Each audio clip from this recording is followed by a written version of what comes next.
Anos-lunos po ang sinapit ng isang babaeng ginahasa umano ng 8 Korean nationals sa Angeles City, Pampanga. Ang biktima makikipagkita lang daw sana sa isang lalaking nakilala niya sa isang online dating site. Balitang hatid ni Susan Enriquez, exclusive.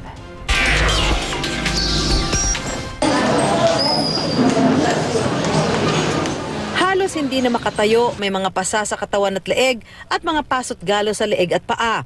Yan daw ang sinapit ng 22 anyos na babaeng ito matapos makipag-eyeball o makipagkita lang sana sa isang Korean national na nakilala niya bilang Mr. Lee sa isang dating site. Pagkita nga po ako sa kanila, sa kanya lang, tapos uminom kami sa restaurant. Tapos pagkatapos sa restaurant, lumabas na kami. Kasunod kasi ng pagkain at pag-inom nila, dinala pa raw siya ng Koreano sa isang bahay. Doon ay dinatnan nila ang 7 iba pang Koreano na di umani nag-iinuman. Maya-maya pa, pinainom siya, piniringan at halinhinang hinalay ng mga suspect. Pinaso raw siya ng lighter at pinasukan ng bote sa pribadong bahagi ng katawan. Pagdating namin doon, may 7 Koreano nag-iinuman.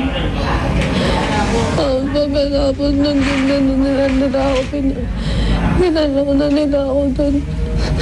Sila lahat.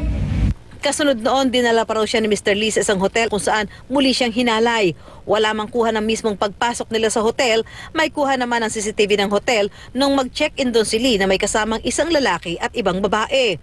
Naghahanap pa ang pulisya ng ibang CCTV na maaaring makatulong sa kaso. Nagsampa na ng reklamo sa pulisya ang biktima na nakatakas habang tulog ang unang kadate. Sa pagsusuri sa biktima, positibong hinalay nga siya. Positive ng spermatozoa. Positive siya and then with multiple laceration pa according to sa doctor na nag-check sa kanya. Bigyan ng katarungan yung anak. Para makagantiman lang yung anak ko kung ano man nararapat. Nakipag-ugnayan na rin ang Pampanga Police sa South Korean Embassy para makatulong sa paghahanap sa mga suspect. Susan Enriquez, GMA News.